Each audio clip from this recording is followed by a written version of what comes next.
Paz do Senhor Jesus, vamos continuar nossos estudos. Nesta noite, nós sobre ainda a unção. Então, em 2 Timóteo 2,15 diz o seguinte: procura apresentar-te a Deus, aprovado como obreiros que não tem de quem se envergonhar, que maneja bem a palavra da verdade. Gente, eu estou ensinando a vocês através desse livro aqui. Desse livro não, daí é um módulo que eu estudei lá no Rema, do curso que eu fui de ministro.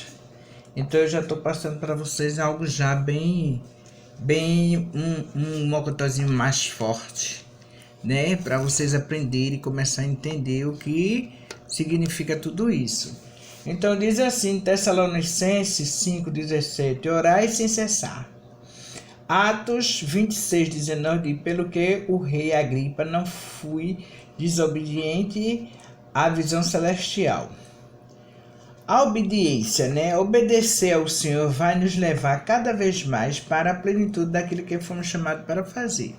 Quanto mais você obedecer ao Senhor nosso Deus, mais você tem comunhão com Ele, mais você opera prodígios e maravilha. Para isso nós temos que obedecer ao Senhor. Unções especiais. Deus vai ungí-lo para qualquer coisa que Ele tenha chamado você para fazer. Mas também ungir pessoas com unções especiais que vão operar de modo incomum. Alguns exemplos bíblicos. Diz assim, em João 9, 6, 7. Dito isso, cuspiu na terra e, tendo feito lodo com a saliva, aplicou aos olhos do cego, dizendo-lhe: vai, lava-te num tanque de Siloé, que quer dizer enviado. E ele foi, lavou-se e voltou vendo, Jesus curando o cego com saliva. Isso é uma unção especial. Jesus curando o surdo e o gago. Está escrito aqui em Marcos 7, 32, 35. Então lhe trouxeram surdo e cego e gago, e lhe suplicaram que impusesse as mãos sobre eles. Jesus, tirando-o da multidão à parte, pôs-lhes os dedos nos ouvidos e lhe tocou a língua com saliva. Depois, erguendo os olhos ao céu, suspirou e disse: Éfata, que quer dizer abre-te. Abriram-se-lhes os ouvidos e logo se lhe soltou o empecilho da língua e falava desembaraçadamente. Assim como aconteceu com Jesus, muitas vezes a unção vem sobre os ministros de Deus, para que façam coisas incomuns e obtenham resultados extraordinários. Essas unções especiais são dadas por Deus quando e como Ele quer, e devem ser apenas obedecidas e não tornadas regra. Ou seja, essa unção quando Deus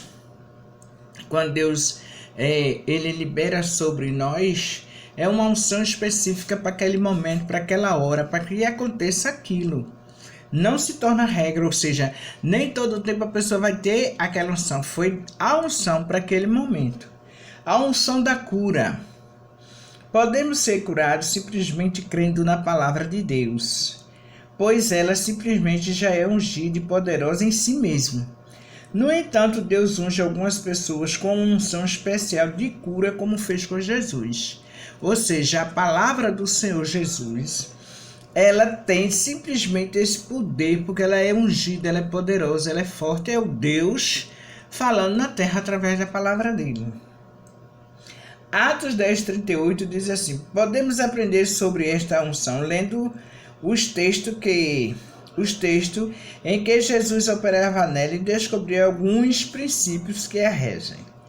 Atos 10, 38 diz assim: como Deus ungiu a Jesus de Nazaré com o Espírito Santo e com poder, o qual andou por toda parte fazendo bem e curando a todos os oprimidos do diabo, porque Deus era com ele, Então é Deus quem unge, ninguém pode ungir a si mesmo. Deus unge algumas pessoas para curar, assim como unge algumas para pregar, ensinar ou ocupar qualquer outro cargo. Então isso é do Senhor. Ninguém tem o poder de auto se ungir e dizer agora vou fazer isso. Não, é o Senhor. A unção da cura é uma substância tangível e nós vamos entender isso agora. Marcos 5, 25, 33 diz assim: aconteceu que certa mulher, que havia 12 anos, vinha sofrendo de uma hemorragia, e muito padeceu a mão de vários médicos, tendo perdido tudo quanto possuía, sem, contudo, nada aproveitar, antes pelo contrário, indo a pior, tendo ouvido a fama de Jesus, vindo por detrás dele, por entre a multidão, tocou-lhe as vestes, porque dizia: se eu apenas lhe tocar as vestes, ficarei curada. E logo se lhe estancou a hemorragia e sentiu no corpo estar curado do seu flagelo. Jesus, reconhecendo imediatamente que dele sairá poder, virando-se no meio da multidão, perguntou: quem me tocou nas vestes?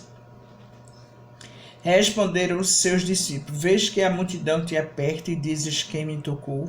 Ele, porém, olhava ao redor para ver quem o fizera isso. Então a mulher, atemorizada e tremendo, côncia do que nela se operava, veio, prostou-se diante dele e declarou toda a verdade, ou seja, a veste do Senhor Jesus. Ela tocou na veste, né? Essa é uma passagem muito interessante. Ela não orou por cura, ela não clamou por cura, ela simplesmente tocou nas vestes do Senhor e ela foi totalmente restabelecida, totalmente curada. Essa unção poderosa. Lendo o texto, percebemos duas coisas que evidenciam o fato da unção tangível. Jesus sentiu quando dele fluiu o poder. A mulher com a hemorragia teve consciência de ter recebido o poder. O poder curador pode ser transmitido ou transferido. Ele tanto pode ser transmitido ou transferido, principalmente através do toque, como na imposição de mão. A unção pode ser transmitida. Não temos apenas o caso da mulher com hemorragia, como testemunha da tangibilidade da unção da cura e da possibilidade de ser transmitida. Leia este texto de Lucas. Esse texto de Lucas diz assim: descendo com eles, parou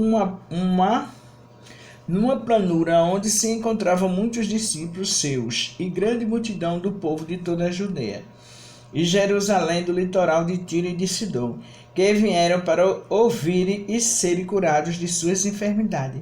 Também os atormentados por espírito imundo eram curados, e todos da multidão procuravam tocá-lo, porque dele saía poder e curava todos.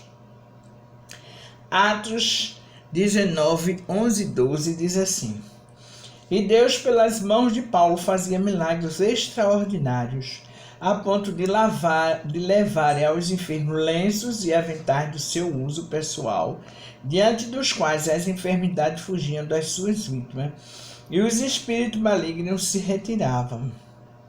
Mateus 10:1 diz: tendo chamado os seus 12 discípulos, deu-lhes Jesus autoridade ou poder sobre o espírito imundo para os impelir e para curar toda sorte de doença e enfermidade. A unção da cura pode ser armazenada. Atos 19, 11 e 12 diz assim: a unção da cura pode ser transmitida através de panos ou tecido, como no caso das vestes de Jesus e dos lenços e aventais de Paulo. Parece que as vestes de Jesus tinham absorvido de algum modo a unção que estava sobre ele, assim como também aconteceu com Paulo, e estes tecidos serviram de baterias de armazenamento do poder curador. Então, gente, são 10, a unção de cura pode ser transferida. Vou ler esse e esse aqui, porque eu estou gravando diretamente no Facebook, e eu estou com medo que ele, no YouTube, e eu estou com medo que ele pare, né? Aí, se ele parar, aí eu sei que a gente pode continuar, mas eu gostaria de fechar hoje essa unção, e amanhã amanhã à noite eu fazer sobre a unção coletiva, que ainda tem a unção coletiva. Tem o poder da concordância, né? Pronto, só tem esses dois. Mas eu acho que vai dar pra gente terminar em nome de Jesus. Vamos lá. Jesus transferiu o poder para os discípulos, a unção para curar. Vemos na Bíblia, vai dar de sair. Na Bíblia que Josué tinha o mesmo espírito de sabedoria que Moisés, porque este tinha imposto as mãos sobre ele. Deuteronômio 34:9. E a sabedoria de Moisés foi transferida para Josué pela imposição de mãos, pois o poder de Deus é transferível.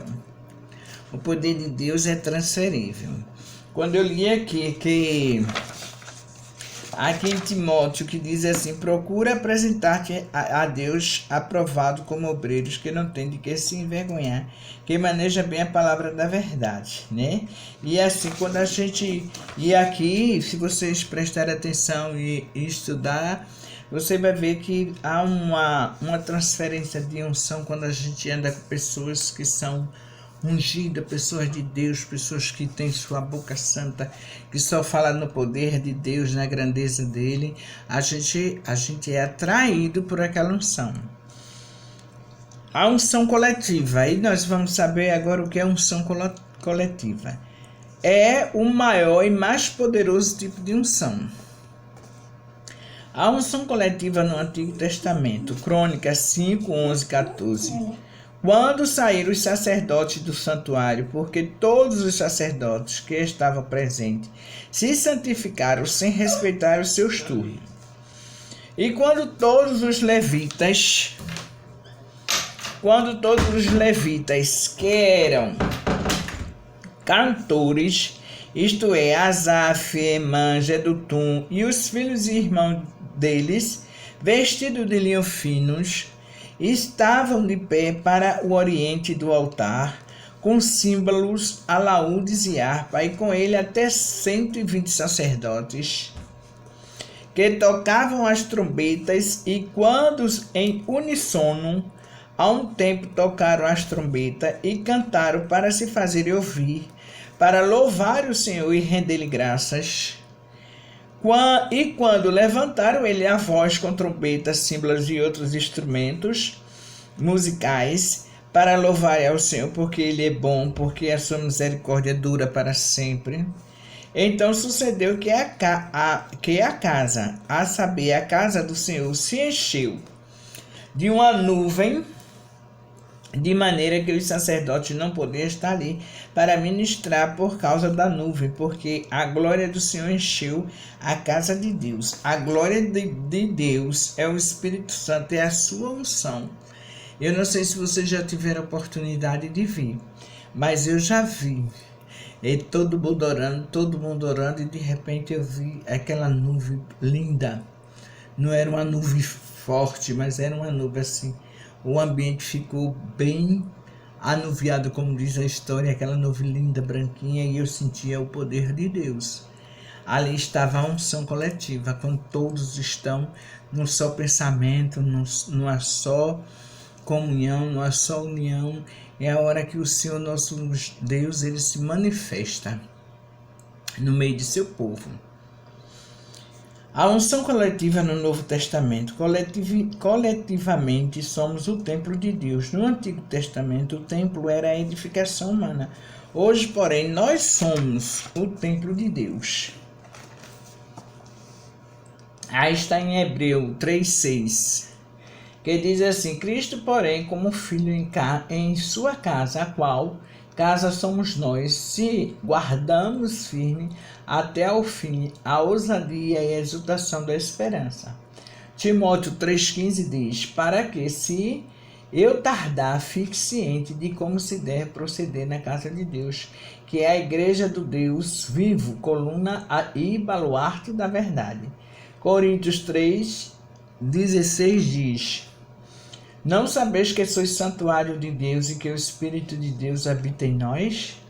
Né? Então, Hebreus 3,6, Timóteo 3,15 e Coríntios 3,16.